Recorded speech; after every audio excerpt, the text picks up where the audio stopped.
Hi, this is Dr. Tom Prichard, head coach at JPWA, the Jacobs Prichard Wrestling Academy. And if you want to save money, go to savewithconrad.com.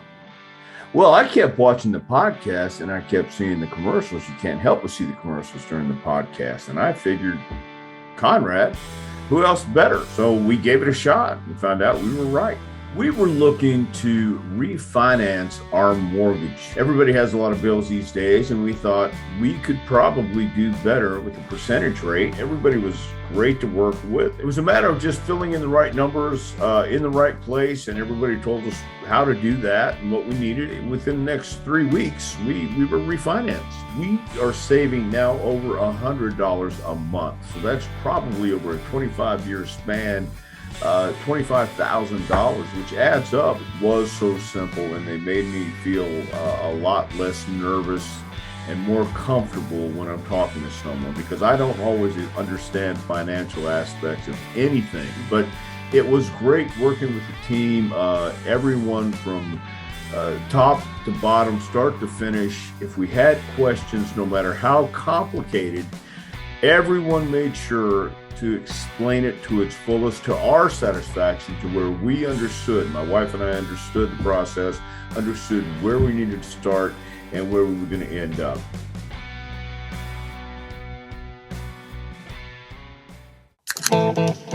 Welcome to Something To Wrestle with Bruce Prichard. Well, you know. That's not a rib. She pooted.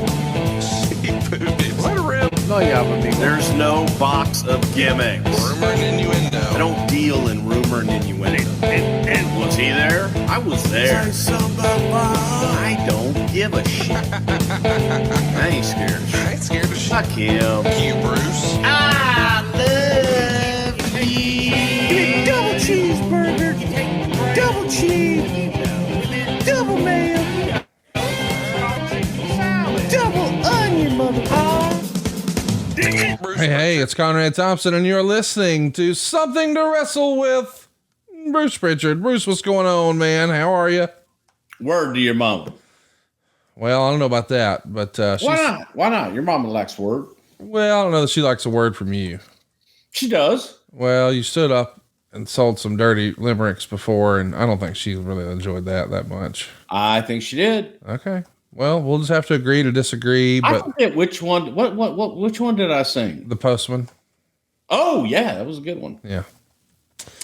That was a good one. That brought the house down. Yeah. At a rehearsal dinner. Thanks for that. I was asked to do that. Okay. Well, It was listen. a request. Do you always listen to Ric Flair's suggestions? Sometimes. Yeah. But hey, I mean, he knew if you would do that, there'd be no more heat on him. Ta-da. Exactly. Yeah. Yeah, that's what I do. You're the heat shield. I'm the heat shield. Yes, for many I'm a years. shield, or either that, or I'm a shield of heat. What'd they call Tom on Succession? A pain sponge. Okay. You're a pain sponge. There are worse I'm things. more I like the guess. other guy. You're like Matson. I'm like no. You- I'm the old timer that was brought back. Oh, you're Logan. Oh no, you're Frank. Maybe Frank. You're Frank. Yeah, I could see you as Frank or Carl. Yeah, Frank or Carl, one of the two. They're kind of interchangeable. I like that. All right, boys and girls. The reason we're here today is to talk about King of the Ring 1997. We meant to talk about this last year. Ha ha. Now that would have been the 25th anniversary. Suckers. But this is sort of a forgotten show because of everything going on at the time. You know, there's the real life backstage drama bubbling over with Shawn Michaels and Bret Hart. Bret's on the shelf. He's supposed to be on this show wrestling Steve Austin, but he's got that damn knee acting up. Let's just pick up where we left off. Coming out of Cold Day in Hell, the obvious main story is about Bret Hart and Steve Austin. And even in the Observer, Dave would bring up that there's a fear of overexposure of them because of the amount of injuries on the roster. That's got to be like your worst nightmare in creative, right? You've got all these great plans, and then, damn it, somebody gets hurt, and that throws a monkey wrench in all the plans. Always the shits when somebody gets hurt, especially a magnitude when you have a long-term story laid out with them, because now it's you're playing the waiting game. You're wondering, all right, is rehab going to help this? Are they going to be out 6 to 8 weeks? Is that 6 to 8 weeks going to turn into 8 months? You never really know. So you try to put a Band-Aid here and a Band-Aid there, hoping that along the way it's going to heal a little bit quicker than but it's dealing with the unknown, which I'm just a master of because I don't know much. Let's talk a little bit about the show in Newark, Delaware. It's a major. That's Newark. Okay. Newark, Delaware. Well, listen, it's a big deal. We've got Bret cutting a promo with Shawn Michaels. Bret's in the wheelchair at the time, and he's going to go long on the interview. The idea is the show's supposed to go off the air with Shawn super kicking Bret out of the wheelchair. Supposedly, Bret doesn't hear his cue. He goes long, and the show goes off the air with Bret just berating Shawn and Shawn just taking it. And I guess as the story goes, even though they showed what happened after the show went off the air on the weekend syndicated shows, Shawn was pretty upset, thinking perhaps Bret didn't want that to be the closing scene on Raw, so he went long on purpose. What's Gorilla like in a circumstance like this with all these hurt feelings? I don't know, it was hurt feelings as much as it was just sheer anger. I don't think anybody was happy about the situation by any stretch of the imagination. And, looking at it as I'm sitting there at Gorilla and timing the show and going, holy shit, let's go, begging everybody and their mother to let them know how much time that we have till we're off the air. And just wasn't happening. And, from my vantage point, there was no way that they couldn't have gotten the cue, couldn't have known exactly where the hell we were at any point in time in the last 2 minutes of that segment. So, pretty pissed. At least I was. And, coming back, I also always would try to diffuse situations like that as well by, here's the reality. When you create something, you're trying to do something live, there's only a few people that know what they would like to have happen. What happens is what happens, man. It's live. So you have to deal with what went out and or what didn't go out. My, go-to has always been, hey, we know what was supposed to happen. They don't. The audience doesn't know. The audience doesn't know that's what we were supposed to do. So here's the circumstances we're left with. Now, how do we fix it? Now, how do we still get that story out there? We're not going to get it out the way that we wanted to get it out in the time frame that we wanted to get it out. We didn't have the social media machine that we have today. So you're looking at, okay, hey man, and I am pretty sure it was this night because, I would always again try to calm guys down. And Shawn was like, fuck you, Bruce. And, I know what was supposed to happen. It didn't fucking happen because he didn't do his part. Right. And kind of hard to argue at that point. But I'm also like saying, it's okay. This is how we're going to fix it. This is what we're going to do. We'll get it out on the syndicated. We'll get it out everywhere. And this is something that went off after the air. And that's good. Sometimes things go on after we go off the air. So it just adds to the story, but not an ideal situation. Let's talk about Ahmed Johnson. This same episode of Monday Night Raw would see Ahmed defeat Hunter Hearst Helmsley in a King of the Ring qualifier match by DQ. Let me say that again. Ahmed Johnson beats Triple H in a King of the Ring qualifier match. Now, if you're as confused as I am, I guess the natural question is, Bruce, did you guys know that Hunter was winning all along and this was a storytelling device, or was this not the original plan and we pivoted? No, it was a storytelling device. Okay. It was, one of those hiccups along the way that, Ahmed's got a natural claim now. There's a program already made. I got you. Scott Putski is going to debut on this show as well and defeat Liv Cassidy, who we know is the real life Al Snow. What'd you think of Liv Cassidy? Not Liv Cassidy. What'd you think of Scott Putski? He's not long for this world.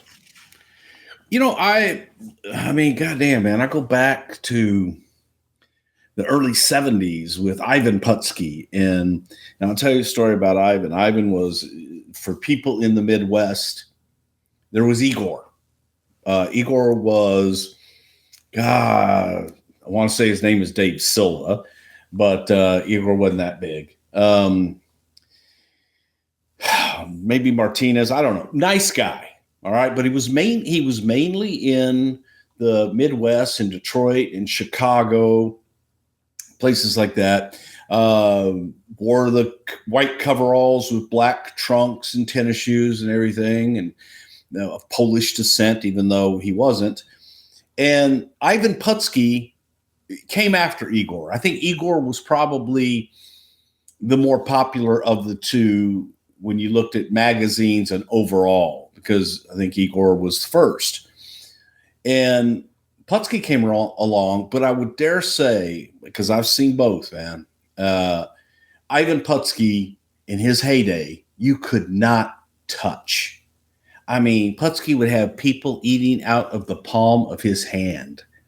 And he, would come on, and his promos were Dobra, Yakshimash, and did all of his promos all in Polish, had an interpreter from the crowd that would come up and she would translate for him. And, his emotion as she would translate in Polish to him was just unbelievable, man, the way that he could communicate with the audience without either having to say a word or in another language. And Putski was great. Kids would come and they would bring him teddy bears and candy. He was just a big child. But when you angered Ivan, oh my God, it was unbelievable. And Ivan left Texas and Ivan went to New York for Vincent J. McMahon. Man, Ivan got up there, stopped wearing the white, underwear top and the black tights, and all of a sudden he put on trunks and boots. He shaved, and he got into bodybuilding shape. Whereas before he was like a power lifter shape. He had a derby on him, but man, it was like this Polish strongman, Ivan Putski. Then he became like Polish bodybuilder Ivan Putski. In New York, man, drew, sellouts, as Putski would always say.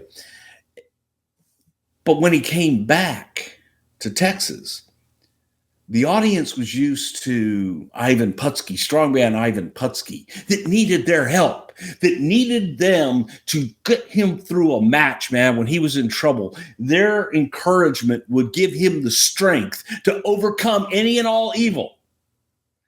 He comes back, and he's cutting promos in English with the Texas accent. Looks like, a brick shit house. But the innocence of the character of Ivan Putski was dead. And I always used to laugh because Paul Bosch would always talk about, whenever Ivan, he would say, New York killed Ivan Putski. Because that gimmick was one that people could identify with and really get behind. And when he went to New York, he just became another guy. Now, I'm not going to deny that Ivan wasn't a huge draw. And look, Ivan still did very well with that. But I just always liked the Polish power Ivan Putski that was innocent and a little different. Now you fast forward, and Scott Putski is wrestling. Scott is Joe's son, Scott Bednarski. Joe Bednarski's Ivan Putski's real name, and he was from Austin, Texas. And now Scott is following in his father's footsteps.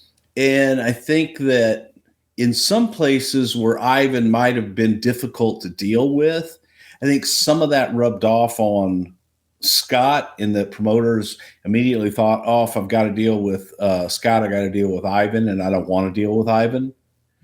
That might have hurt Scott a little bit, but Scott wasn't the biggest guy in the world. Right. Didn't cut a great promo, but there was something about Scott. I mean, he had a great look.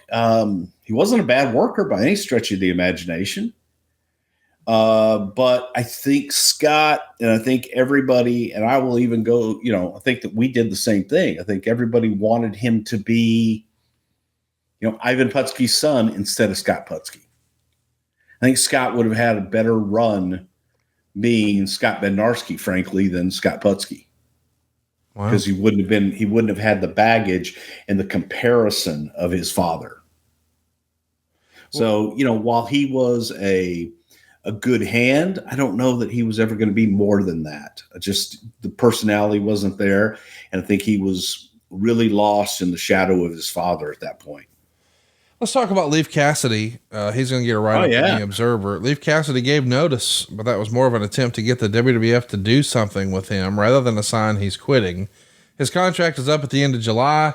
They talked with him about doing a gimmick as the world's greatest Mexican wrestler, wearing a mask and spoofing Mexicans, but the AAA deal fell apart and they never really got it off the ground. Since he doesn't have a guaranteed contract and is only on the road as a fill-in, he isn't making all that much money. And you can imagine the frustration with not getting a push with far less talented wrestlers who aren't getting over having angles. At the same time, he's been a disappointment in the ring in his big matches. So listen, that's Dave's note. What'd you think of Al Snow, this potential world's greatest Mexican wrestler gimmick? Of course, somebody tried that years later as El Generico, I think. I don't know whatever happened to him. What'd you think of the idea, and what was your feeling on Al Snow in this era, 1997? I was a big fan of Al Snow's, always was. From the time that I first saw Al, which was in Smoky Mountain Wrestling, he was teaming with Glenn Jacobs, and there was a lot of buzz around Al Snow being this great worker and what have you. Man, I've always liked Al personally and professionally because I thought he was good in the ring. And Al also was one to bet on himself. And if he wasn't doing anything, he was like, okay, you know what? I'll go somewhere else and let me go try and learn a new hold. I respected that. Still respect that about Al. I think that was a good way of doing business.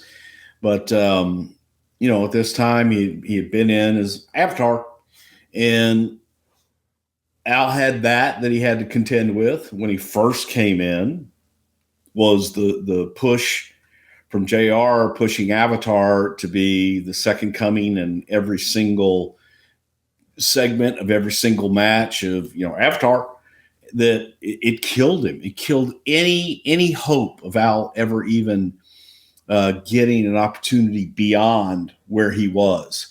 So the Liv Cassidy character with the new Rockers was a way to kind of reinvent Al. And, Al's kind of goofy at times, can be. I mean, not as a human being.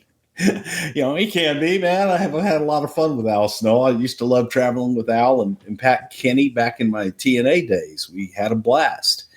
But it just was something that, he was in a rut. He was just in a rut as Liv Cassidy, and there people kind of just viewed him in that vein at that time.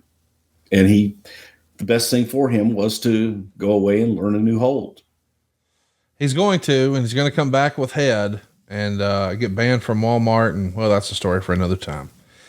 Mankind and Paul I've been Bearer banned from Walmart, but that's for other situations. You were stealing meat though, right? Doing the old Kenny Bolin Can't prove that. Okay.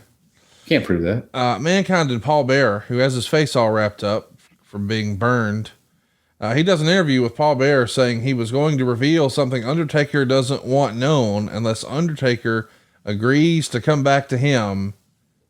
And of course, this is going to be the beginning of one of your favorite stories in wrestling history. Was anybody questioning this, or were you just rubbing your hands excited to we get to paint another backstory for the Undertaker? You hadn't been able to do that in quite a while. Well, question it what way? To me, it was, this was a natural. This was the next chapter in the Undertaker Paul Bearer story. So instead of, you had these rich characters in Undertaker and Paul Bearer, and you throw Mankind into that. Well, you can throw in another person into that, a fourth dance partner that made beautiful music, man, and danced very well together for many, many years. So I don't know what there is to question. I think that the good questions are that people were asking, what is it? What does Paul Bearer have on the Undertaker that is going to, be this earth-shattering revelation? So people were looking at that and just kind of interested in the story. Talk to me a little bit about the decision to go racial with Farouk and the Undertaker. I don't think we'd ever do this these days, but Farouk's going to come out in preparation for his title shot against the Undertaker and cut a promo in the ring while Vince McMahon is holding the mic, saying that there's only been 2 token black champions. And he specifically says Ahmed Johnson, who he's been in a feud with, and Bobo Brazil. They were the Intercontinental and the U.S. champs, but there's never been a black WWF champion. Now, of course, we're leaning into the nation a little bit, and we flirted with this before, but now it is with the title shot in mind. And I don't know, it almost feels like this sort of casts a negative light on the whole company. Were you hesitant to do that? And why did Vince think this? And again, it's time and place, but Vince clearly went with it. He's there holding the mic. Well, I think, again, when you look at the storylines that took place throughout the ages, it's always a mirror of things that are going on in society at the time or shortly thereafter. So while those tensions were high in society as it is something that we would do? Absolutely not. Is something you look back on and go, gosh, I wish we wouldn't have done that one. I'd like to have that one back. Definitely. I wouldn't want to do it and don't think it was the right thing to do. Let's talk about Rob Van Dam. He's going to be here wrestling Jeff Hardy in 1997. He's going to get the win in 2 minutes and 28 seconds, the split-legged moonsault. We've talked about this a little bit before in the archives. Of all the people that Rob Van Dam could be, working against here to represent ECW, it's going to wind up being Jeff Hardy. These guys 4 years later are going to steal the show at the Invasion pay-per-view. This is something else to see here. Meltzer would say that the whole angle was set up by Bruce Prichard and Paul Heyman, so Heyman could have his own outsider heel and his own promotion, and expect Van Dam to wind up with Raven's heel position. Of course, Raven's going to be jumping to WCW, and there's a lot of chance at Rob Van Dam. You sold out. What'd you think of this ECW Invasion piece of business you guys did here in 97? Well, I think it could have been a lot better than it was. Yeah. The idea obviously was to utilize Rob and utilize other talent from ECW to come in and to create somewhat of an interpromotional feud, if you will, a rivalry. But this one, having Van Dam come in the first time and Paul there, and there was a lot of jockeying and people not wanting to do business, that the decision was made after that, you know what? I think we're good dealing with ECW. I think we're done with that. If this simple start to get things going is such a debate and so difficult to get through, that wasn't something that Vince was interested in doing on a week after week basis. So while I think it could have been good, I think it was good for Van Dam, and I think it was good for ECW. It wasn't good for us because it was a pain in the ass to deal with, frankly. The Goldust pieces are going to start airing here on the WWF program. This is where JR is doing like a sit down piece and talking to Goldust.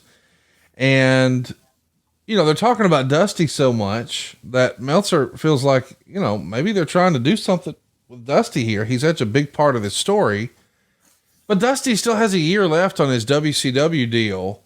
Was there any hesitancy to talk about Dusty since he was on the other show? I mean, once upon a time, you guys never acknowledged competitors. What did you think about this decision? I didn't like taking Goldust out of the Goldust character. I could imagine that wouldn't be your deal. So I thought that, all right, I know Dustin wanted to do this and felt very strongly, and there were real feelings and emotions about the Goldust character and Dusty. I just thought that, man, the reason that Goldust was Goldust was that it was a persona Dustin could put on and be someone else. And I think that he was better portraying a character than he was as, the natural Dustin Rhodes. And that Goldust character was so rich and so flamboyant and so just all consuming. When you take it off of him and he becomes a normal guy, he was not interesting right off the bat, in my opinion. And I thought that Dustin had come so far in everything that he had done with the character work that he had done, that when you stripped all that away from him, that all of a sudden he was a regular guy. And I don't think people pay money to see a regular guy next door. And it just was, if the Goldust character had been a flop, then, okay, yeah, let's try something. But it wasn't. And this was an opportunity to, try something new. And in my opinion, it just did not work because I didn't care about Dustin. I cared about Goldust. And I didn't care about Terry Runnels. I cared about Marlena. Let's talk a little bit about some behind the scenes names that are going to make the Observer. Officially, Renee Goulet, George Steele, and Jay Strongbow were with the company as agents, although they aren't booked for any dates at the present.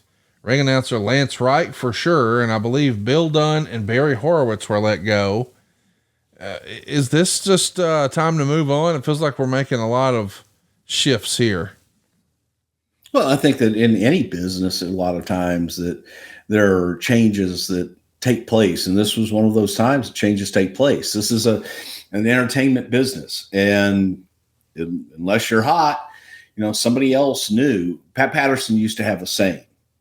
It's, you know what? He goes, we can bring in new. He goes, they may be the shits, but at least it's new shit and not old shit. Yes. So sometimes you've just got to churn. And that's in business in general. These are business decisions that they're, bringing in new producers, new agents, we're bringing in new talent. And in order to do that, you've got to move some out as well. So that's just a business decision that takes place. The next week, Raw is in Mobile, Alabama. There's a sellout crowd there, 6,200 fans. It sets a city record, $92,575.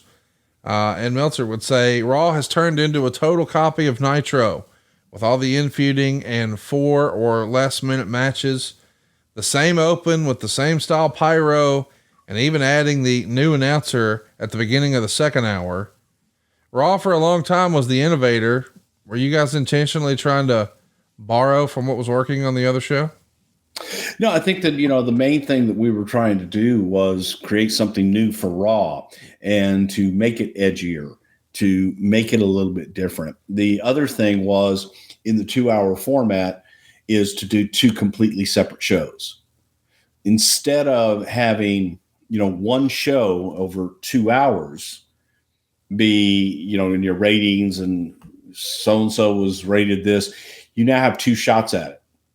You have, Raw's War and Monday Night Raw. There was a Warzone and a Raw and a whatever. Yeah. Yeah. Raw's War and the Warzone. Yeah. So they were two separate shows. We would put copyright up and we would change announcers to give you the feel of now you're watching something else. Same thing, same arena, same everything.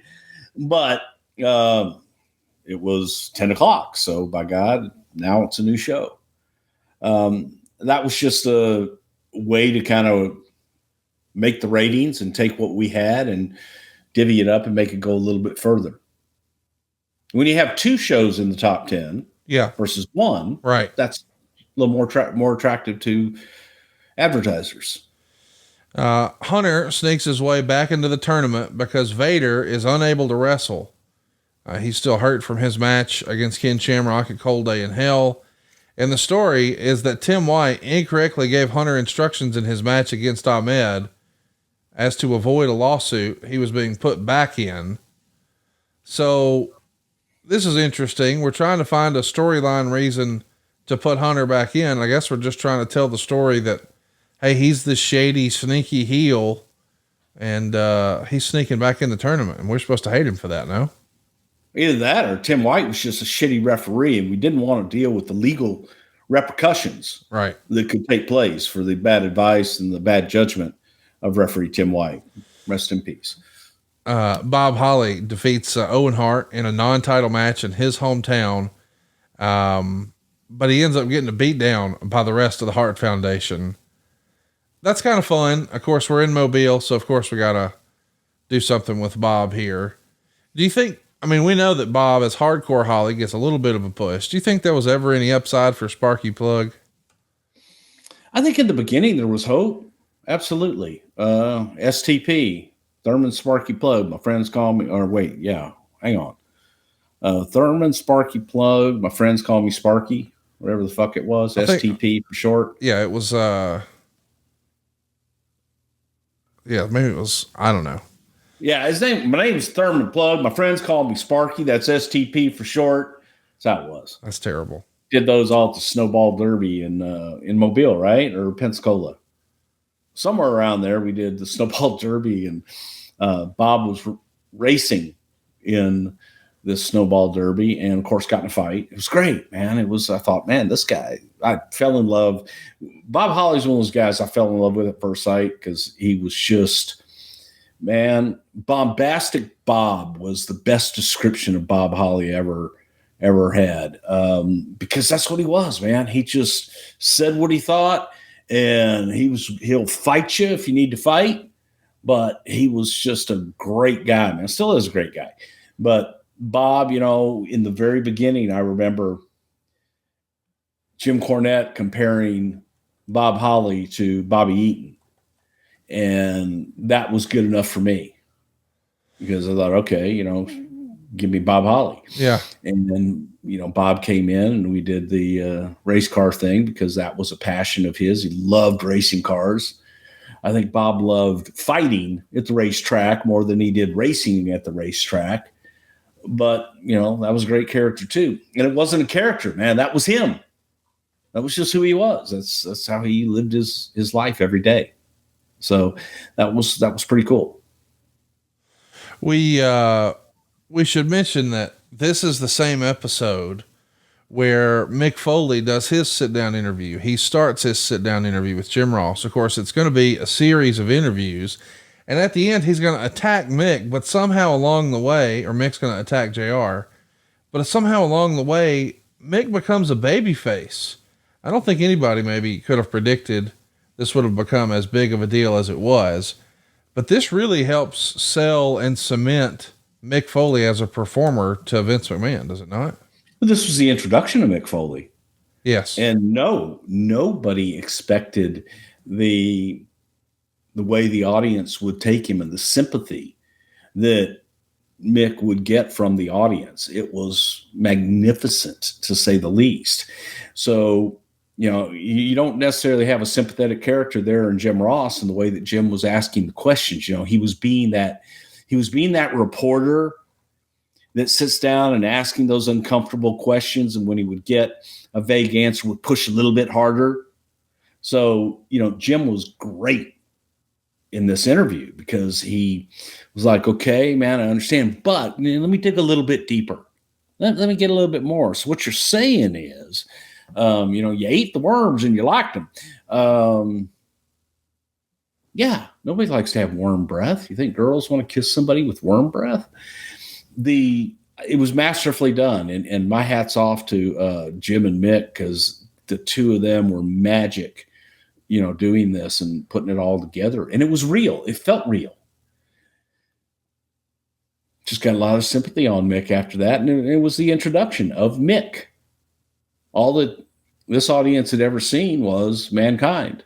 And Cactus. This audience hadn't seen Cactus. Well, that's fair. Well, this show in Mobile is not as known for Bob Holly and the Mick Foley interview as it is Shawn's now infamous Sunny Days comment towards Bret. Walk me through what all happens with this. I mean, this is, and do you think Shawn would have said the Sunny Days comment had the whole wheelchair mishap not happened the prior week? I don't know. This was during the time that Bret and Shawn, were working through their differences, and it was, hey man, let's get personal. Let's get real. Let's say the things that nobody thinks we'll say. Let's get edgy. Let's get out there like, ooh, that was real. And work with, there's a lot of work shooting going on, if you will. And sometimes it went too far. Bret didn't even know the comment was made when it happened. Bret didn't hear it or went right over his head. Bret had no clue at all until he got home and his wife was like, what the hell was that? Yeah. So, everybody like makes this big, it was no big deal that night at all. It wasn't until the ramifications and other people, like Dave Meltzer starts talking about it and stirring up shit that wasn't there that, should Shawn have said that? Well, there's also a story out there that Bret's son went to school and kids were asking him questions about it, and that ain't cool. No, it's not cool, but it wouldn't. Here's the thing. It never would have been an issue if people, well, first of all, it wouldn't have been an issue if Shawn hadn't said it. Okay. That's number one. Number two is that if people like Dave Meltzer, who like to create controversy and create shit out of nothing, put that out there and say, oh, well, this is because there are rumors backstage. Nobody else, all that was just so inside baseball. Come on. That's just, I'm not buying it. And they were at a point where they were throwing zingers at each other. Right. And they had an agreement to throw zingers at each other. But anytime that happens, man, you go back in time and look at everybody. Hey, I agree to do this. And we're good. Let's get personal with this. But then you say one thing. Wait a minute. I didn't think you were going to say that. Oh, yeah? Well, hey, how about the time that, and all of a sudden, you've now worked yourself into a shoot. Because what you think is okay, the other guy may not think is okay. And that's all that happened here. Was Shawn, okay, you want to get edgy? Let's get edgy. Bret talking about Shawn and Playgirl and all this other stuff and everything. They all thought, okay, it's all fair game. It's okay. But all of a sudden, feelings got hurt. And people were getting upset. And it was like, families getting involved now. So, good, bad, or indifferent, that's what it was. And not until everybody else made it a big deal did it become a big deal. My opinion. Well, the promo was supposed to set up Bret versus Shawn at King of the Ring. And if Bret doesn't beat Shawn in less than 10 minutes, he wouldn't wrestle in the United States again. We know that match isn't going to happen, but they do try that stipulation again against The Undertaker at SummerSlam. Talk to me about the fantasy booking of this. Had it happened, King of the Ring 97, Bret versus Shawn, would Bret have won with some interference and that sets up the 10-man tag in July? Was that the plan? I think that's what we had. Yeah. So this is a line directly from the Observer. Ahmed Johnson did an interview saying that Farouk was right about the WWF never letting a black man hold the title, and then said now he's going to win the title for the fans and for fans of all colors. The WWF was using the race card in an attempt to garner interest in Undertaker versus Farouk, then at the same time crying about how bad it was to use the race card. Yeah, I don't know. It feels kind of weird. Not good. Yeah. The whole thing just maybe shouldn't have done this. The Undertaker, of course, is being chased around by Paul Bearer. He's getting on the screen and saying, I'm going to reveal the secret unless you agree to let me manage you again. Undertaker begs for another week to work on this. Silva, show that graphic again of Paul Bearer on the big screen. Look at that. Bruce, how would you describe that to our listeners who aren't looking at YouTube? That's Mummy Paul. Dude, what a look, too. Well, he was burned all over his face, his nosal area, and about 4 of his chins were burned, and his forehead was burned, his little ears were burnt. It was terrible, terrible burns. Who laughed the most when they saw his head wrapped up like that? Russo, McMahon, you, Pat, Cornette. God. I mean, that's just a hell of a look there. Yeah, I might have done that. I don't know. Also on this show is one of the more underrated lines of JR's career. Dakota Runnels is introduced as Minnie Marlena as the push to turn Goldust babyface continues. She grabs the microphone and runs away, and JR says something like, "She's just like her grandfather, hogging the mic." Funny stuff. Yeah, sassafras. The show ends with Michaels and Austin fighting off the Hart Foundation. Austin is going to beat Neidhart in under 2 minutes because of a DQ. And Monsoon announces that Shawn and Austin are going to team up next to take on Davey Boy and Owen for the tag titles. And Meltzer's critical that Shawn's first match back on TV is a tag match. What do you think of that? Is that something that, I mean, the storytelling, who cares? What do you think? Yeah, it is storytelling. I thought it was good storytelling too, but it was also out of necessity that we had to do something. And this was one of those that was a Band-Aid, but when it got pulled off, it was like, what the fuck? We didn't need to do that. Yeah. You know what I mean? Yeah. And it was just a knee-jerk reaction. And sometimes when you're in the moment, you make knee-jerk reactions based on the information you have at the time. And then you're in it, got to go through with it, and it just creates issues and problems that now you've got to work yourself out of those. Next up, we should talk about PG-13. They're cut loose here. Meltzer would say, apparently the guys think that it's Jerry Lawler who had them fired because they're working opposition to Lawler in Tennessee, although that's been denied internally. They were told there's a chance to be brought back for the light heavyweight division, but that would likely only be for television purposes, if it happens at all. JC Ice had gotten a lot of heat in his short tenure there. Did the King push for this, or was it that just run its course? No, it just had run its course. And during this time, PG-13, they had received their WrestleMania payoffs and felt that they deserved a lot more. What they based that on, I don't know. But instead of handling business like business, kind of let everybody in the locker room know it. And by the time that it gets to the point of anybody that could actually do anything about it, it had already blown up. And I think that contributed a lot to them being gone. But Jerry Lawler have anything to do with it? No, not at all. Of course, JC Ice is Bill Dundee's son, Jamie Dundee. He's pretty vocal. Throw him in the Google machine. Talented motherfucker, though. You'll be entertained or offended, but you won't remember meeting him. That's for sure. It's also reported that the Funkettes... Entertained and offended, but you won't remember meeting him? So you won't forget meeting him. Oh. Like, you'll either be entertained and laugh at how over the top it is, or you'll be offended at how over the top it is, but you won't forget seeing it. There you go. The Funkettes are going to be brought back with Flash Funk.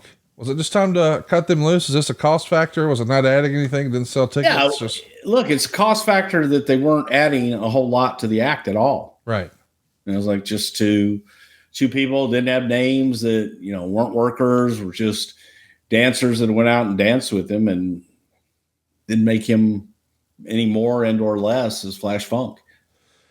Before the next Monday Night Raw in Evansville, we realized that Bret's not going to be ready to go against Shawn at the pay-per-view. So that match is going to be off the table. Did you question the knee injury in retrospect? No. I mean, of course, we know at WrestleMania 13, the original plan was these guys, but Shawn lost his smile and had a knee injury. Some people might say, well, Bret's being selective now.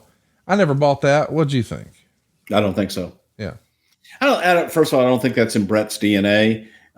Second was, Bret was probably overcompensating because of his injury. He made all the towns. He made everything to be there.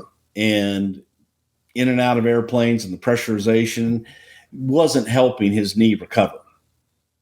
So had Bret stayed home, he might have been able to rehab that knee to come back. But Bret was, no, man, I'll be there. I'm going to do everything.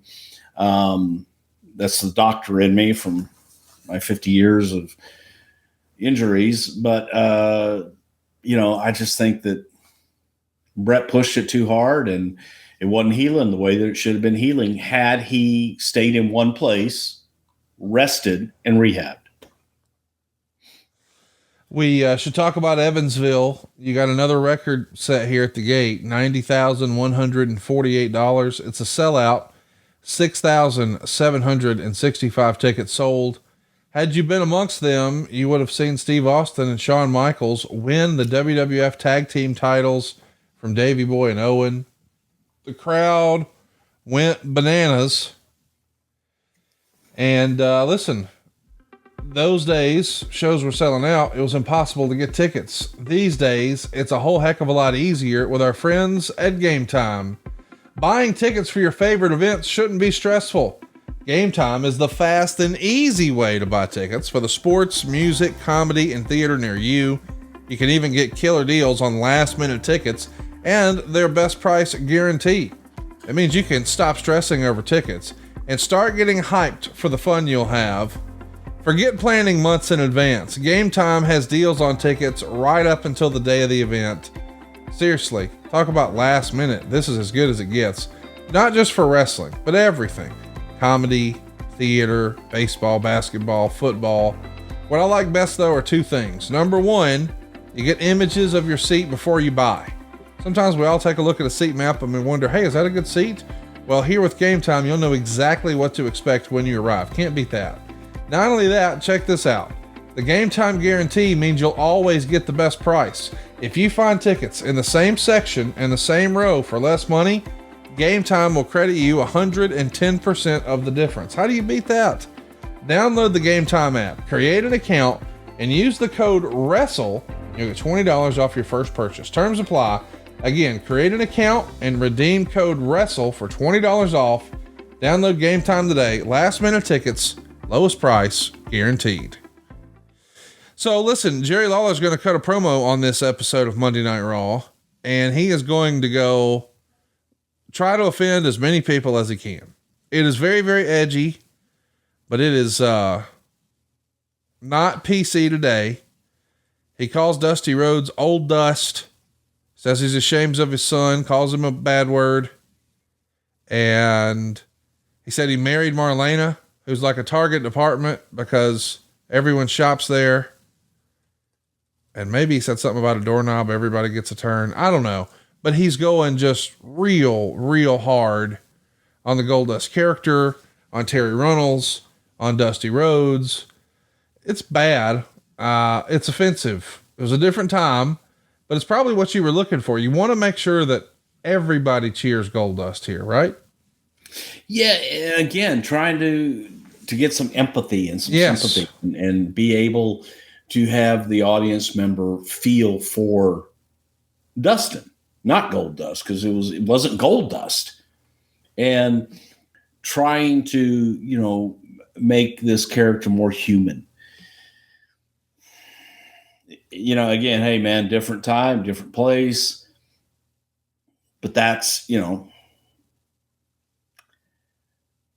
I just think the whole presentation was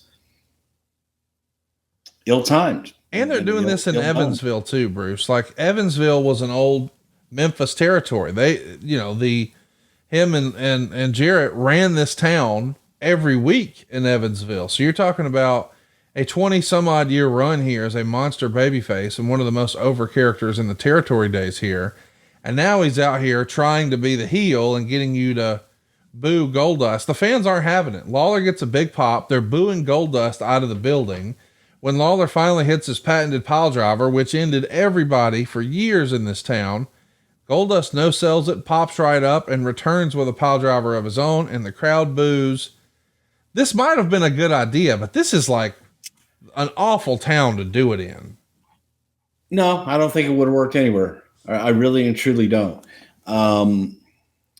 Just because nobody cared. Right. For whatever reason, nobody cared.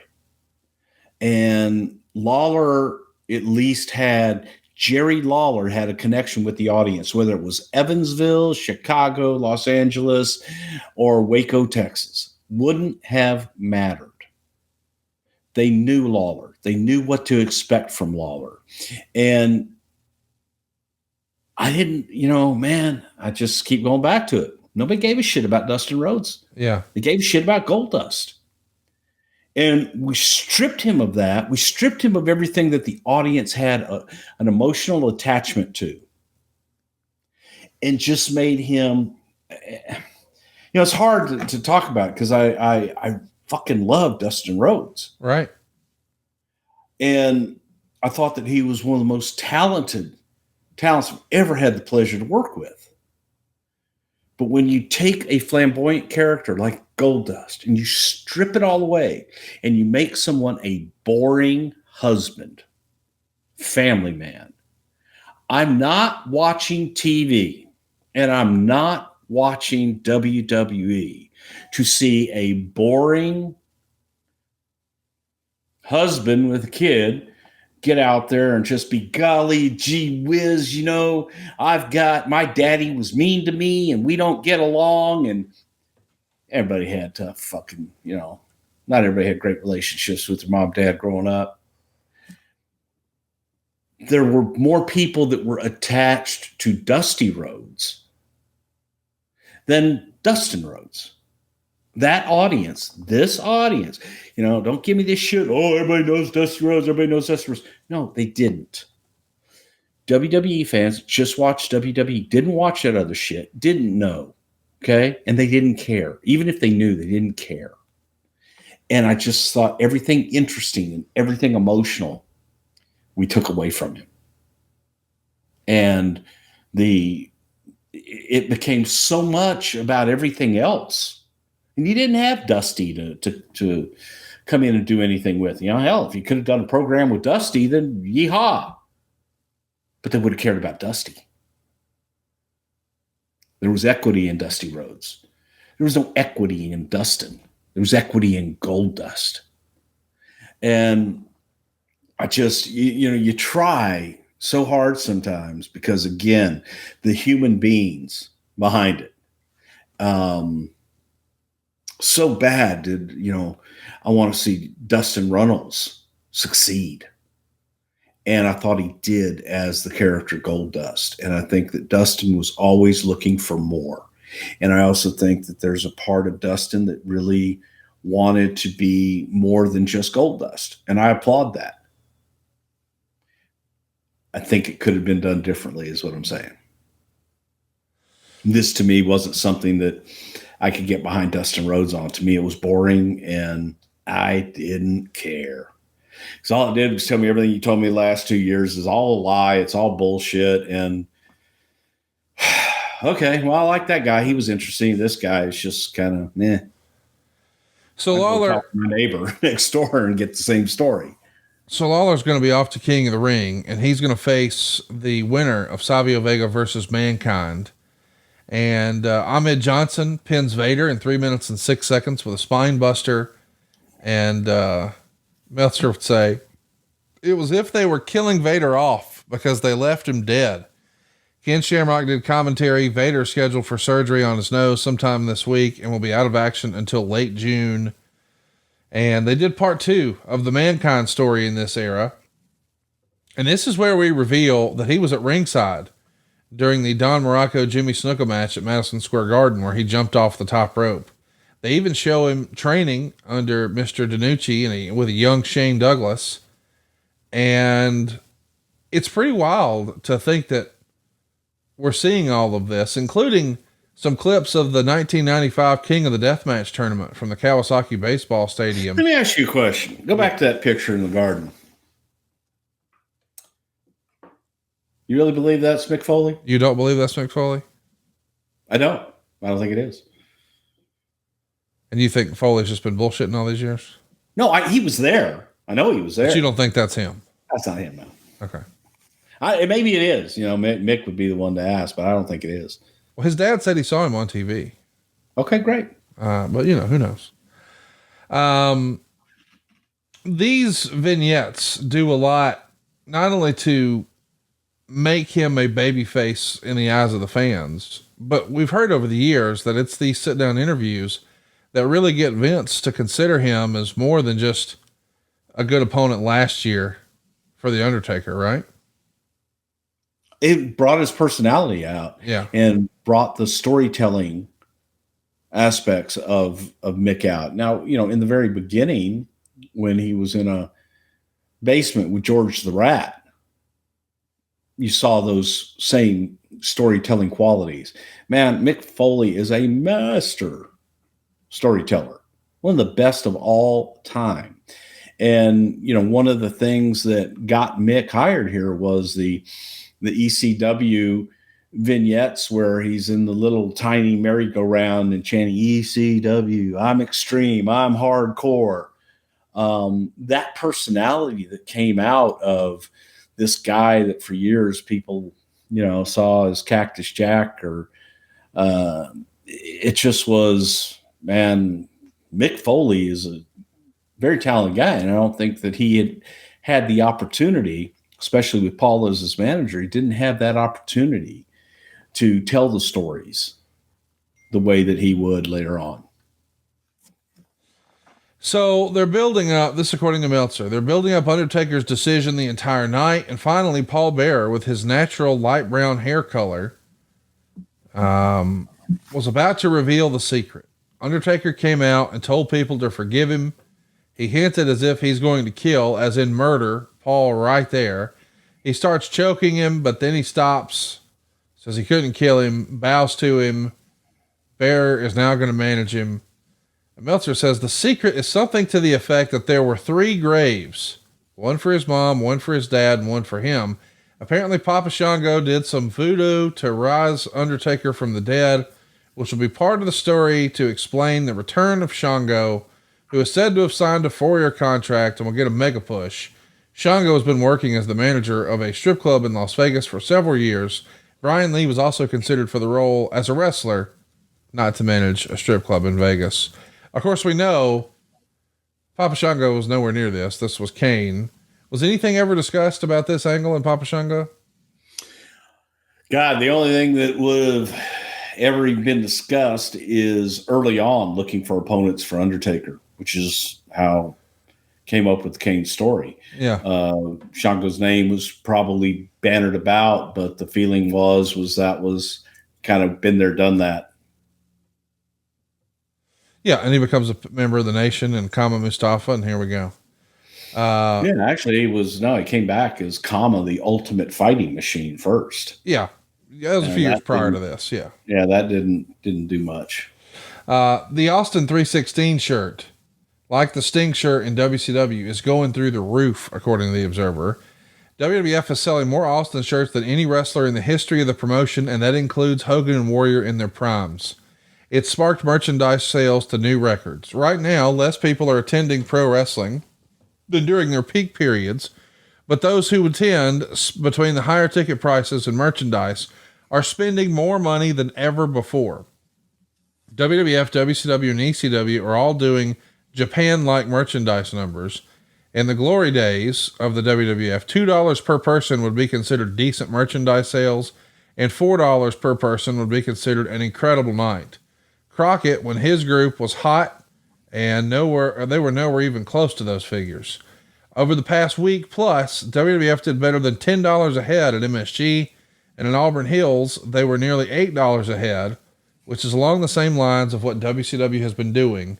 And I want to remind everybody, the Senate says the WWF is selling more Austin shirts than any wrestler in the history of the promotion, and that includes Hogan and Warrior in their primes. Now, Warrior's prime, of course, was 1990. Business was down. But Hogan, that would encompass 86, 87, 88, 89, and already in 1997, like in advance of him winning the world title, Steve Austin's already broke it. Isn't that crazy? Yeah. It's amazing. But Steve did more than all those combined. It's unbelievable. There was nothing that could touch Steve at that time when it was just red hot. And, licensing, it had really started to take off. And I think that the Austin 316 shirt and the move away from the traditional merchandise with somebody's picture on it and what have you, really, really helped start that. Man, I'm hesitant to even mention this, but there was a piece of news in the Observer I want to mention because it did happen. But boy, it's just sad on a variety of levels, especially if you've kept up with the news in recent years. Quote, Sonny was in Lexington and talked over the PA about her 16-year-old niece dying in the car accident last week and her being in the hospital, holding her hand as she's brain dead. She urged fans to wear safety belts and the fans start booing her. She was really upset backstage afterwards. And then she got yelled at by Jack Lanza because nobody knew she was going to talk about that. Of course, if you've kept up with the news, man, this is just one series of sad stories about Tammy after another. And man, what a bad moment here. Clearly this is important to her and a message. I don't even want to comment on anything with Tammy Sitch. It's just bad, man. It's bad all the way around. There's no good news here. Sid is supposed to return. We've heard that sentence before. On May 30th in San Jose. But now he's claiming he's got the flu and he won't be back until June 28th in Los Angeles. And I know what you're thinking, and so is everyone else. Softball team must be in the playoffs or something. Meltzer would say it'll be real interesting to see, number one, how large he is. If he really had a back injury and the flu, he'd be way down in muscle size. And why do I think he'll show up bigger than ever? And number two, how the company will use him if he shows up so large, because that'll be an indication that the back injury and flu couldn't have been all that bad. My feeling is they'll push him hard again, and a few months down the line, history will repeat itself. And if it does, if any of you feel sorry for the WWF's bad luck, you should feel more sorry for bad judgment of people who ignore the lessons of the past. Could you trust Sid at this time or at any time, do you think? No. No, Rhea, I mean, again, it's, there were enough instances to display that, there was very little trust there. But, look, man, you're in business and you try to do things to create bigger and better business. But yeah. Would I want to invest in that? No. Not particularly. Well, here's something you could probably had fun with. In an angle where the Hart Foundation jumps Bob Holly on May 19th, Brian Pillman brings a weapon down. It's a squeegee. Nice little tongue-in-cheek reference to Sid there. It's reported in the Observer that there's talk with the USA Network about moving Raw to 9 p.m. Of course, we know eventually that is going to happen. Here in Alabama, it ran 8 to 10. I guess on the East Coast, it was 9 to 11. Was that your idea or USA's idea? Did you think that way you could get edgier, or were they asking for that? I think it's a combination of both. I think that USA was looking for more, but we also wanted, we wanted to go head up and felt that, that 9 to 11 slot, that it was easier to be a little bit more controversial, a little edgier, and a little more risque in the 9 to 11 than it is in that 8 to 9 slot. Well, Raw is War is in Huntington, West Virginia. It's a sellout, 4,945 fans. There's $60,000 in change at the gate. We start with an Undertaker interview where he's trying to communicate to the fans. He's still a good guy. He's just got to put up with Paul Bearer here. And he makes a comment about ruling the world, which brings out Sid, who challenges the Undertaker to a match later in the show. Meltzer would call it a bad match. They go less than 5 minutes. And of course, Meltzer said, Sid didn't look like anyone I've seen coming back from a back injury and the flu. And when he finally showed up, they told him he's doing a job for the Undertaker. He said he didn't want to. He's given some threats as to future employment. He finally agrees. Do you remember this? Sid showing up, not really looking forward to losing to the Undertaker? No, he wasn't happy about it. What's the issue? Definitely was not happy. He's the champ. Like, you're working with the champ. You guys just worked a WrestleMania together. What does it matter? Why did Sid care? Conrad, if I had the answer to that question, then I would be a wealthy man. But this is business. This is entertainment. There is, winning and losing, if people get hung up on that, then they don't understand the business.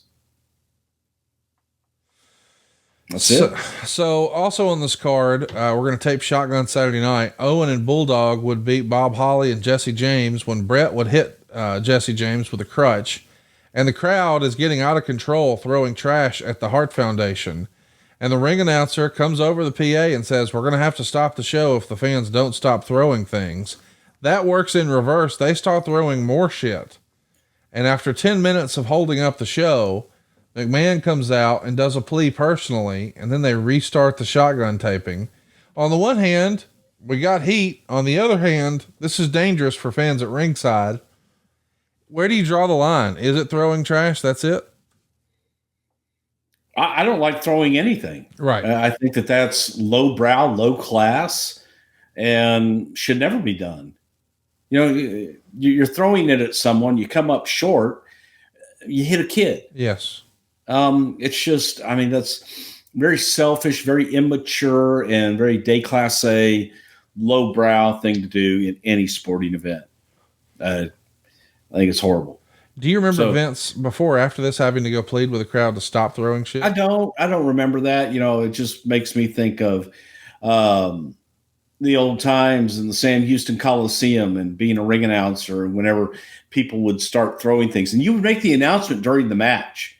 Paul would get so mad, ladies and gentlemen, do not throw anything inside the Coliseum. If you are caught throwing anything inside the Coliseum, you will be removed from the Coliseum immediately. Do not throw anything in the Coliseum. Sometimes they stop, sometimes they just throw more. Yeah. But it would totally kill any heat that's taking place in the ring. And you look back on it now and go, and Paul's got down there throwing shit, told him stop. And yeah, it's just not good. As a performer, it's horrible because you don't know what's coming at you. And as a spectator, I'm not going to go to an event where I think I'm going to get drenched in beer because some asshole throws a beer. I'm not going to do it. I'm not going to take my kids somewhere where people are throwing things. Right. It's just, that is about as low class as you can get. It's entertainment. What if they weren't throwing anything, but you could see people have sex with corpses in a coffin? Would that be? That's okay. Yeah. I get that. That's entertainment, Conrad. No, yeah. I would just meant like low class and low brow. That's more highbrow. No. That's high society. It is. Really. It's art. Yeah. It's art, really. If we're honest. It is. So Meltzer's going to report that the plans have changed. Papa Shango will not be a part of the angle. And I guess there were no plans to have Papa Shango in the angle. Right. So they didn't change. He eventually, as you said, debuts as Kama Mustafa, a member of the Nation. I know he was the Fighting Machine before, blah, blah, blah. Killer Kowalski is going to come off the payroll here. And when I read that in the Observer, I said to myself, what was Killer Kowalski on the payroll for before this? Kowalski would screen all of the enhancement talent. So Killer would come in and all of the enhancement talent, we put them through their paces earlier in the day. And Kowalski would be the one that would put them through all of that and determine whether or not they had what it would take to be in the ring. Talk to me a little bit about Steve Austin in this era. It's written here, Austin was told by one doctor this week that his injury could be the beginning of a serious neck problem, and the doctor even suggested he retire Bruce. So he's going in for a second opinion, and this is before the pile driver from Owen at SummerSlam. My man's just beat up, is he not? Yeah, I think Steve, was definitely dealing with some injuries, and man, sometimes it just gets to you. Let's get to the show. The Wrestling Observer readers gave this show 66.7% thumbs up. It does 177,000 buys. The year prior, King of the Ring 96 with Shawn and Bulldog on top did 197,000 buys. So even though merch is flying, we're selling out buildings, pay-per-views are still down a little bit. And Meltzer would talk a little bit about the history of Hunter and this tournament. We'll talk about that in a moment. First, we should mention the show drew 9,312 fans. They paid $202,963. It's a 16,000 seat arena, so it's not quite sold out. but still pretty strong. And the merch business is strong too. Another 75 grand there. We get started with Hunter and Ahmed Johnson going 7 minutes and 42 seconds. You know, Hunter's going to win. The crowd is actually hot for this match. And Meltzer would say it's because it's a hot crowd more so than they're hot for these two participants, because the match was ultra slow paced and they did very little. Chyna gets on the apron, he goes after her, he being Ahmed. That allows Helmsley to hit the knee from behind and the pedigree for the win. 1 star. This is sort of the beginning of a fall from grace for Ahmed Johnson. Is he a guy you look back and you think, fall or a trip? Well, probably a trip. That's better. Is he one of those guys you think what if about, or not so much? God, all the time. Yeah. All the time, man. You know, look, he had the tools. He really did. I just think that maybe he didn't have the discipline to get it all done and put it all together. But when you take a look at somebody at first sight, you know, first impressions, you go, holy cow, man. I could see that guy as a champion. I could see that guy being the face of the company. Next up, we get Mankind beating Jerry Lawler in 10 minutes and 24 seconds. Paul Bearer is not with Mankind, so we're trying to establish him more as a babyface, and he even does kind of a babyface interview. And he's doing Cactus Jack's bang bang trademark phrase now a little bit more, that he's a babyface, I guess. Bruce, this is quite the match, though. I mean, you got 47-year-old Jerry Lawler here. He knows how to rile up the crowd. He's old school. You're establishing Mankind as a new budding babyface. It feels like this is a good spot to have Mankind in there against him. I mean, Lawler knows how to make people hate him. They do have a messed up neck breaker spot, and Mick has talked about this, maybe the most embarrassing spot he's ever had. Lawler is going to go for a fist drop, then go for a pile driver. Mankind powers out, hits the mandible claw. And listen, I love both of these guys, but this match just doesn't really click. Why do you think that was? In this era, was Mankind? I think, oh God, 2 completely different styles. Yes. Just completely different philosophies and completely different styles and backgrounds. So, you know, but it's funny. You're talking about the pile driver and what have you. Mick did that stuffed pile driver. Yes. That he did that. I think anybody that's ever been in the ring with Mick would go, how in the hell does he do that? Because it looks like it kills the person. And I've never heard anybody even remotely complain about it. So that's Lawler either, but you know, Mick looks devastating. Mick looks devastating. Well, it's a close shave. And if you're looking for a close shave, Manscaped can help. Come on now. Father's Day's right around the corner, and if you haven't gotten Dad anything yet, don't worry. That's where Manscaped comes in. We both know that him and your mom would really appreciate this gift. It's the Performance Package 4.0. He'll thank you later, and Mom probably will too. It's a win-win situation. Think about your mother, why don't you? Go to manscaped.com, use the promo code STW for 20% off plus free shipping. Let me tell you, the thing your dad wants the most isn't something you can wrap, all right? You can't slide it inside of a cart either, but your mama's got it, and he can probably get a little more with Manscaped. We're talking about the Lawnmower 4.0. Your balls will thank you, and so will your mama. Maybe even let mom know she can go ahead and take action herself. Thanks to the advanced skin-safe technology, the old man's balls are going to be just fine. You got a ceramic blade here that's going to reduce those grooming accidents, and it's even got a 4000K LED light, so mom can really get in there in the dark, if you know what I'm talking about. They got different guard lengths too. Maybe your mom's old school. She likes a little shag carpeting. They got guard sizes 1 through 4. Maybe you've seen your dad with a big old gnarly nose hair. Mom don't like those either, but she'll love you for getting him the Weed Whacker 2.0 nose and ear hair trimmer. They've even got all kinds of other fun stuff like cologne, crop mop ball wipes, which are a Bruce Prichard favorite, the Crop Reviver ball toner, which is exactly what got Tony Schiavone back on TV, and the Crop Preserver ball deodorant, which Eric Bischoff is known to rock every now and again. This is a gift your dad will never forget, and neither will your mom. Get 20% off with free shipping at manscaped.com.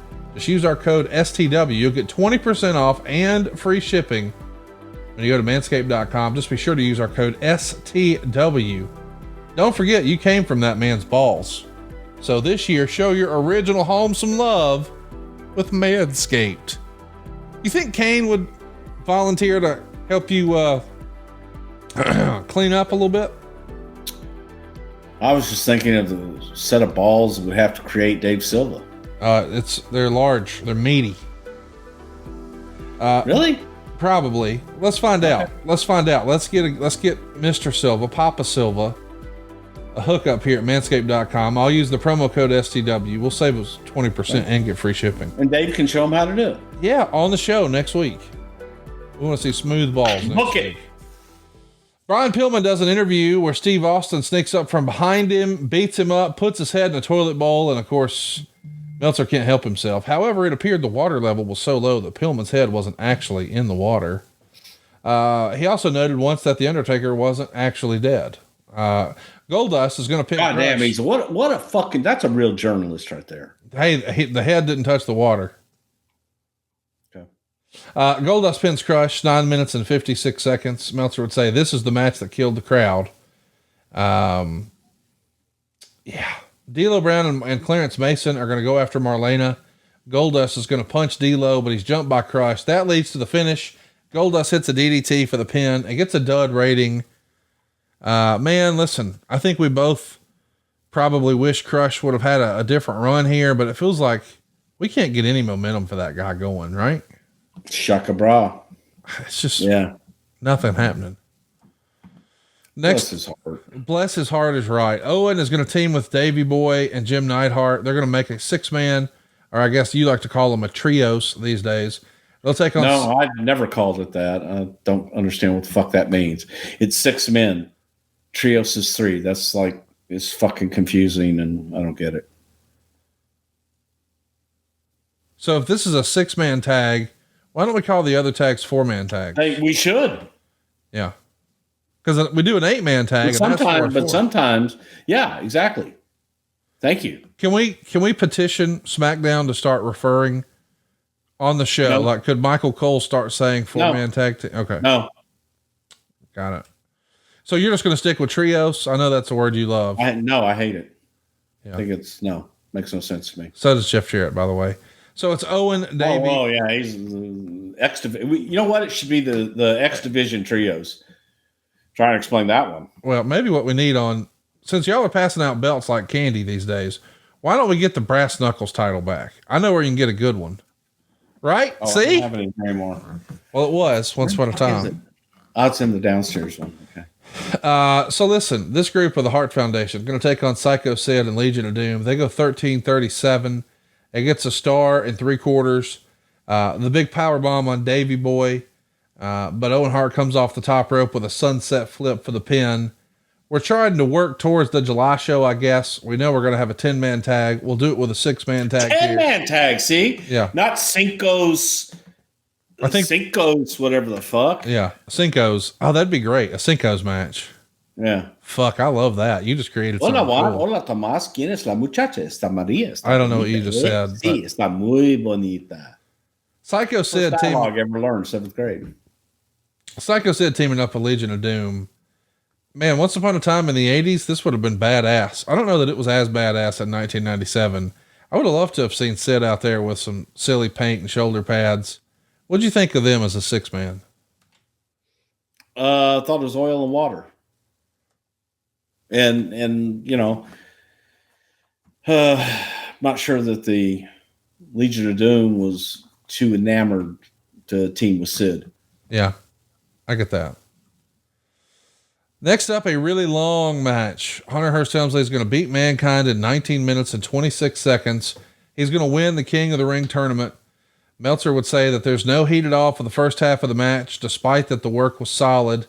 To the fans, at least until the two worked hard enough to get the crowd into the match, they must have seen this as an unworthy final match. The second half of the match built into a very good match, with Mankind taking crazy bump after crazy bump, and the announcers attempting to paint a portrait of him putting on one of the most courageous performances in history. The match just never reached that level. There were even loud, boring chants at different times. Mankind got the mandible claw on China, but Mankind pulls Helmsley off and out of the ring by the hair. Helmsley pulls off Mankind's mask, revealing why it's Cactus Jack, of course. and Mankind gets in. Mick Foley. There you go. It's the first time we've seen some of this stuff before. We get the finish though. Helmsley's going to finish him off with the pedigree. He's going to destroy Mankind with the crown. So the gimmick seems to be King Hunter and Queen China, according to Dave Meltzer. And Mankind crawls back to the dressing room on his hands and knees.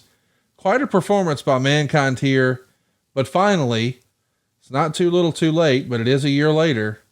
Hunter Hearst Helmsley is the king of the ring. What'd you think? I actually thought the match was good. Thought the match was real good. And, was it a 14-star Tokyo Dome fucking extravaganza with... he said the match was good, Bruce. No, he said it was boring and said... No, he said they were boring. Good. No, he didn't say that. He said the crowd was chanting boring. And I hear what I want to hear. Okay, I got you. I appreciate that. Listen, when I had the jaded dark cloud already giving out, their stuff, it's hard to listen to them with any kind of optimism. Well, he was very complimentary of the match. He talks about how Mankind. Oh, there must have been the shits, but I remember it was pretty good. No, this was, I thought, just another spectacular display, of Mick Foley and the way that he was able to psychologically control an audience. I think that's, again, you go back and you look at that from where we had come from. I thought it was masterful on Mick's part. It really did. It really is impressive what Mick does here. I mean, go out of your way to watch this one because this is a sleeper match not a lot of people talk about. But you're seeing Mankind go headfirst into the guardrail. He's doing the Nestea plunge off the apron onto the floor. He does fall onto a photographer, but he takes a pedigree through a table. China's going to, break the scepter over his back. Just an incredible amount of punishment here. And when it's all said and done, it's all about Hunter. And at this point, it does feel like, in a weird way, just like the year prior at King of the Ring, Mankind was kind of made when he beat the Undertaker. Now Mankind has been a real main eventer. He kind of helps make Hunter a year later at the same show, King of the Ring, right?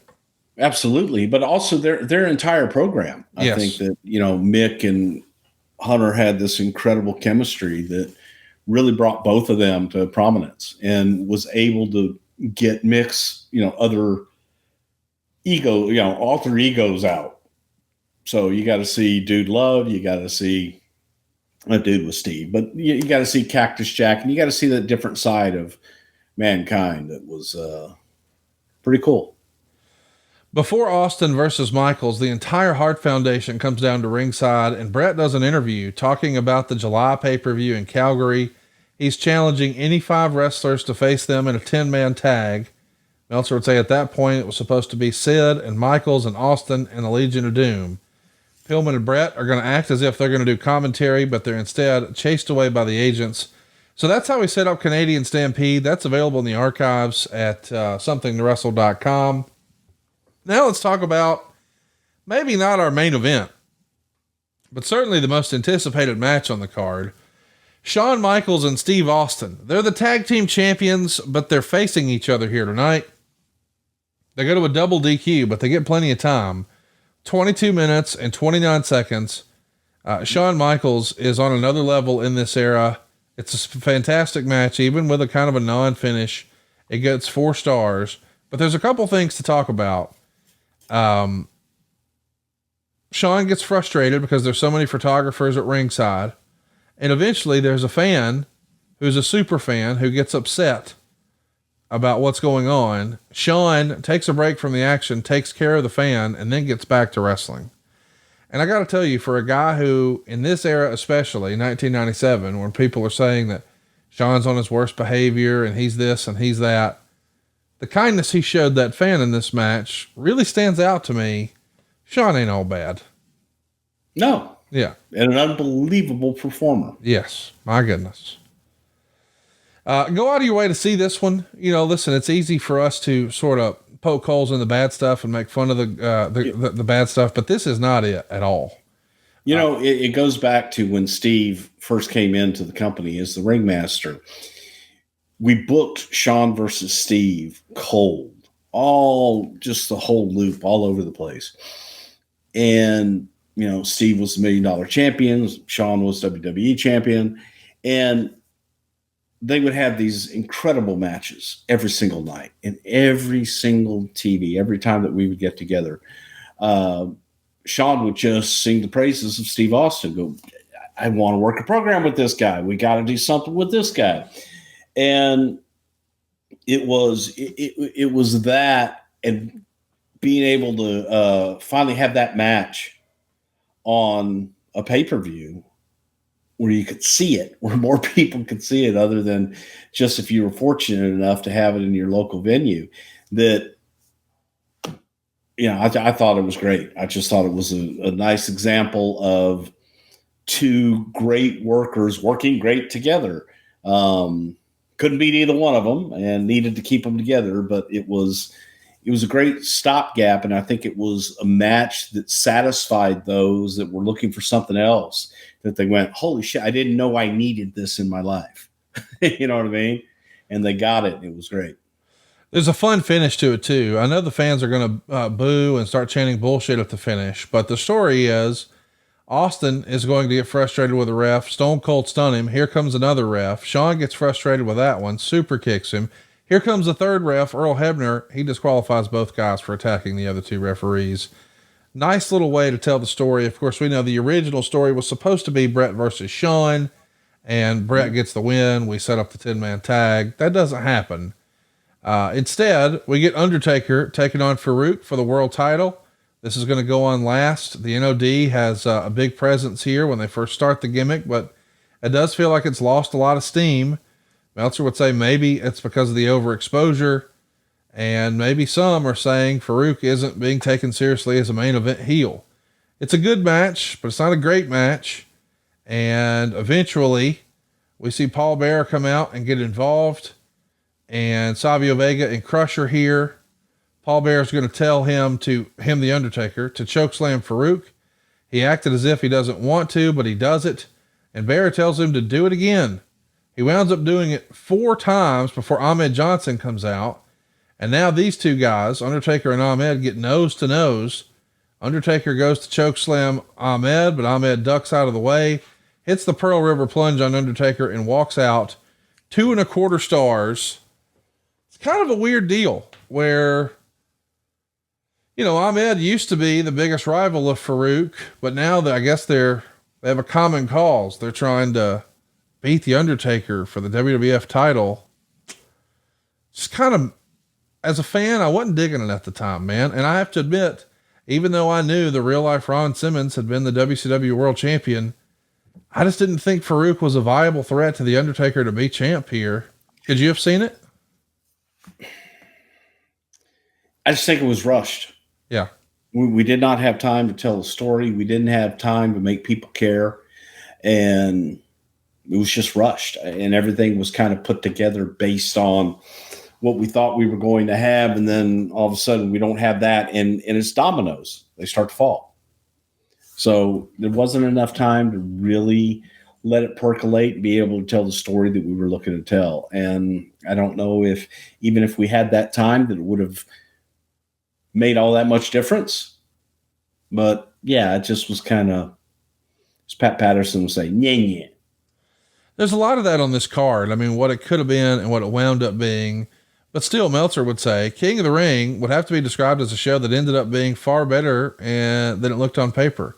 On paper, the tournament didn't look interesting, and the only match on the show that appeared to be potentially memorable was Shawn Michaels versus Steve Austin. Instead, it was a solid, although unspectacular show. What say you, Bruce? Thumbs up, thumbs down, thumbs in the middle? I thought it was okay. Was it a great show? I don't think so. But and again, I'm looking at it from an emotional standpoint of what you're hoping to have. And sometimes you just black out on the what's, the whys, and what you would have done after that. But it's just that frustration in the moment of going, God, I wish I had something different. Wish we had more time to do this. If only we could have done that. And that's hindsight. And that's looking at it from, the creation standpoint. And I don't think that, it was a good card, but I wouldn't say that, it's in the top 10 of all-time best King of the Rings. Charlie Thrower wants to know, always wondered why wasn't there more of the Hollywood Blondes as a pairing? Was it Brian's injury that kept him and Austin apart? Thank you, Mr. Prichard. I mean, you didn't keep them apart. You put them together. We did the gun angle with them. I almost feel like if Brian wasn't hurt, they would have had a feud, and that may have actually slowed down his momentum to get to Bret, right? That might have not worked out in Austin's favor if Pillman was ready to go. I don't know. I think that a healthy Pillman and a healthy Steve, I think, would have been magnificent. Oh yeah. We'll never know. But the idea to put those guys together was something that we did play with and we're looking forward to doing.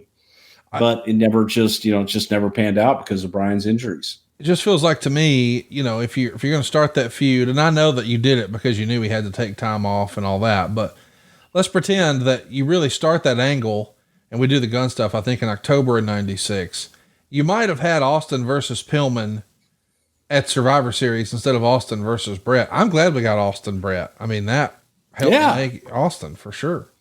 No kidding. It's just, what could have been, and we'll never really know that. But I do think that Austin and Pillman made better opponents than they did as partners. It's interesting to think about too, like what would have happened, like had the curtain call not happened, Hunter would have won it in 96. Okay. But in 97, if Pillman was able to move around a little better, maybe he could have been in. It's interesting to think what could have been. Like maybe Pillman could have won it in 96. The what ifs are the best part. Yeah. And Andrew has a good what if. Had Triple H won it in 96, who would have been the favorite to win it in 97? God, I have no idea. I mean, again, you look at those what ifs when you're dealing with it, in the now at the time, you can go what if all day long. Doesn't matter. Right. It just, it doesn't matter. So you try to do the very best you can with the tools that you have at that time. And that's all you can do. Drew Landry says, you said in the Bret Hart 96-97 episode, this was Bret's way of losing his smile. Since Bret's coming off knee surgery, how well do you think a Bret-Shawn match would have went? It doesn't seem like it would have lived up to both stars' expectations. Do you really think this was Bret's way of losing his smile? Well, I think that's taken out of context a little bit. I think that the comment was probably addressed. Maybe it wasn't. I don't know. But it overall would be the situation we talked about earlier in the wheelchair of Bret not getting his cue and everything. I don't think for 1 second, that Bret's injury in any way, shape, or form was not a legitimate injury. And I think that Bret Hart, the human being and the performer, would have much rather been involved and been able to work. So if I said that, that's not, that's out of context. That's what I was referring to. Well, next up, we're going to be talking about, finally, Jacques Rougeau, from his early time in the WWF to his part as the Rougeau Boys and the Mountie and the Quebecers and the ins and outs with the company. Jacques Rougeau is our subject next week on Something to Wrestle with Bruce Prichard. I don't know what I expected today, Bruce, but I had fun talking about King of the Ring 97. We had all the start and stops today because of Silva. Well, yes, it's all Silva's fault. We know that. We appreciate you guys' patience. We know we're posting a few days late, but we will endeavor to persevere, as our pal Eric Bischoff says. And by God, we're going to try to find a way to get together again this week. And hopefully, cross your fingers, knock on wood, we're going to be on time this Friday. I'm going to will it into existence. Bruce, thanks for the time today. Hope to talk to you soon. Thank you. Before we go, we oh yeah, we forgot to mention the Iron Sheik. One of the greats, man. Lost one of the absolute all-time greats of the business. The Iron Sheik left us, and in later years, people that were only exposed to Kaz and in his later years when he wasn't in the ring, wasn't in the best of shape and what have you, and kind of became a punchline, for jokes, have no idea the true human being that was Khosrow Vaziri. I was honored to know him. I was honored to be belly to belly suplexed on the dance floor of the Quality Inn at the Quality Airport at Hobby Airport in Houston, Texas. I was, this guy, you think about the whole explosion of the business when Vince took everything national, and the huge part that Kaz had in that, because it went from Bob Backlund to the Iron Sheik, the WWF champion, or I guess it was WWF championship at the time. And the Sheik then lost that title to Hulk Hogan, and Hulkamania was born. And the rest, as they say, is history. Because of that, I think that Vince always looked at Sheik as top main event guy, no matter where he was in the card, whether he was opening up or whatever, he was paid as a main eventer and taken care of as a main eventer, because he meant so much to the company and so much to our business in how he did everything. Sheik had his demons and had his issues, but if he liked you, man, you were gold. You were, God forbid anybody messed with you if Sheik had anything to do about it. He will be sorely, sorely missed. And truly, truly one of the greats, Khosrow Vaziri, the Iron Sheik, and may he rest in peace. And I thank him for everything that he did in this business, and for being a friend, and for kind of always looking out for me the way that he did. And he was a great guy. He ever make you humble? Well, if he wanted to, he could. He would make you humble in about 2.5 seconds. Well said. One of the all-time greats, one of the most iconic performers in wrestling history. I'm sure we will do a longer, more fitting tribute to him in due time. But what a legacy he leaves. That was the introduction to a lot of people to pro wrestling, when Vince first went wide, and we had to have bad guys for Hogan to battle against, and none better. I mean, whether you were talking about it in the cartoons or as an action figure, like everybody wanted the Hulk Hogan action figure, but Hulk had to beat somebody up. Who better than the Iron Sheik? And, man, just such a talent. And I know that he had a second act in life where he was, doing and saying silly stuff at appearances and on social media, but he found a way to reinvent himself, and just universally well liked and respected. Go out of your way to watch that documentary from about 9 years ago. I think is on Amazon now. But everybody, and I mean everybody, comes out to pay their respects to the Iron Sheik, whether it's The Rock or Hulk Hogan. And man, just such a special performer. So thoughts and prayers to his whole family. I'm glad the legend is finally getting some peace and resting. Yep. And, you talk about respect with a guy like the Iron Sheik. He never asked for it. He just earned it. Thanks for everything. Appreciate you guys tuning in today. We'll be back next week talking about Jacques Rougeau. Rock on.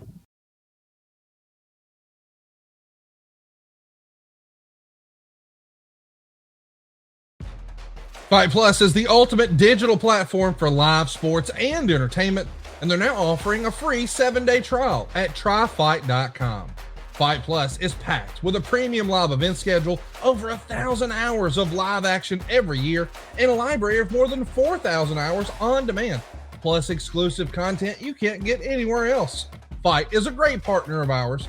They support us, so let's support them. Give that free 7-day trial a shot, and you'll be a member for life. That's tryfite.com. tryfite.com.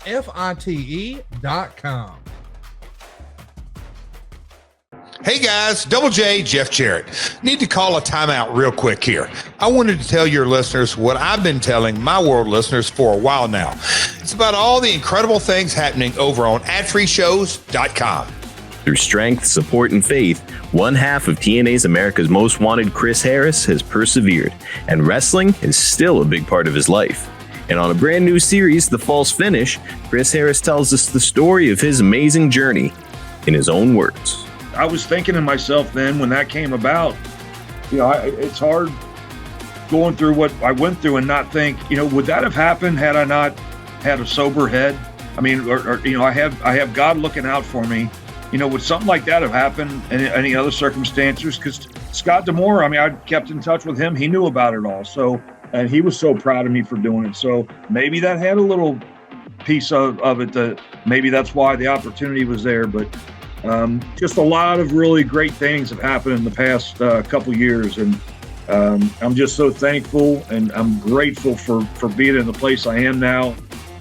Hey, that's just a small taste of what Ad Free Shows has waiting for you, including a brand new perk, getting to join in on the live recordings of the shows with 4 levels to choose from. See for yourself why Ad Free Shows is the best value in wrestling today. Sign up now at adfreeshows.com. That's right, sign up today at adfreeshows.com.